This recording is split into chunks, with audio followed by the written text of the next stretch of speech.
এই তীব্র গরমে সুস্থ থাকার উপায়। বাইরে বের হওয়ার সময় ছাতা বা ক্যাপ ব্যবহার করতে হবে।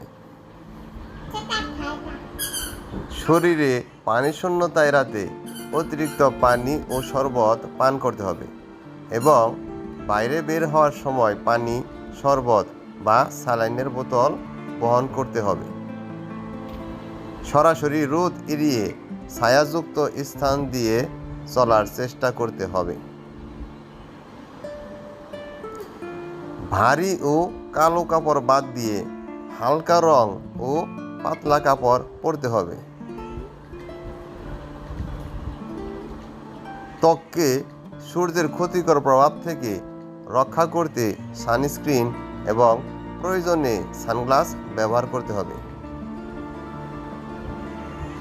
খুব বেশি প্রয়োজন ছাড়া বাইরে যাওয়া যাবে না, বিশেষত যারা হৃদরোগ, লিভার ও কিডনির স্থায়ী রোগে ভুগছেন যারা।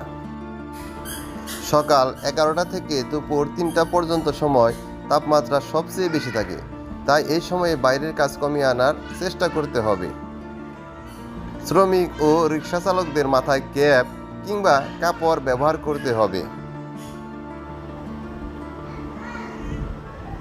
একটানা কেউ রোদে কাজ করবেন না। কাজের মধ্যে কিছু সময় পর পর ছায়াযুক্ত জায়গায় বিশ্রাম নিতে হবে।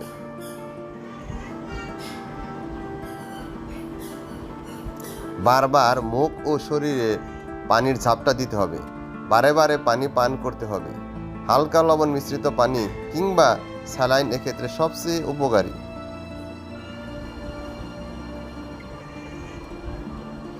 রাস্তা ও ফুটপাতের অপরিষ্কার ও নোংরা পরিবেশে তৈরি শরবত, চা বা অন্যান্য খাবার খাওয়া পরিহার করতে হবে।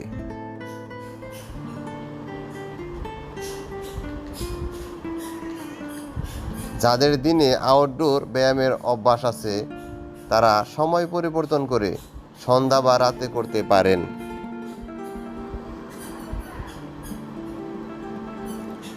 শরীরে তাপমাত্রা কমাতে প্রতিদিন গোসলের অভ্যাস করতে হবে।